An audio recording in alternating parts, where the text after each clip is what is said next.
Germany की मदद पर रूस भड़क गया है। टैंक के जर्मन ड्रोन का युद्ध में इस्तेमाल, लॉन्ग रेंज मिसाइल भी देने वाला है जर्मनी। यूक्रेन की लगातार मदद कर रहा है जर्मनी पर जवाबी कार्रवाई कर सकता है रूस।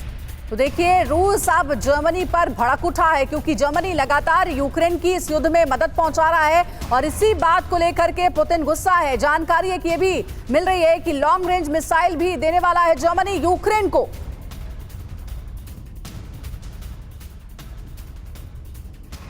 तो देखिए, ऐसे में अगर रूस ये कहता है कि पश्चिमी देश लगातार मदद कर रहे हैं और पश्चिमी देश नहीं चाहते कि ये जंग थमे, तो ये ऐसे ही नहीं कहता। जर्मनी पर हमला करेगा रशिया, क्या इसके आसार बनते दिख रहे हैं। जर्मनी के टैंक के बाद अब ड्रोन भी युद्ध में शामिल हो रहे हैं। ब्रियांस्क में हमले के लिए जर्मन ड्रोन का इस्तेमाल किया गया है। यूक्रेन ने मिड रेंज वेक्टर ड्रोन रूस पर हमले के लिए भेजे। टारगेट लोकेट न होने से ड्रोन हमला नाकाम रहा।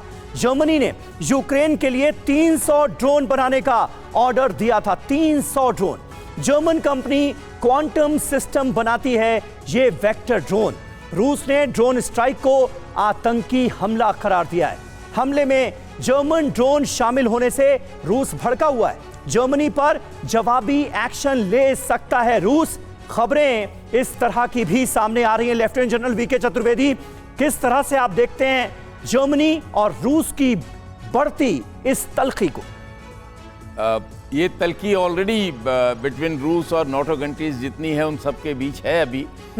लेकिन मैं नहीं समझता कि जर्मनी के ऊपर कुछ अटैक, डायरेक्ट अटैक करके वो इस युद्ध के स्कोप को और बढ़ाएगा।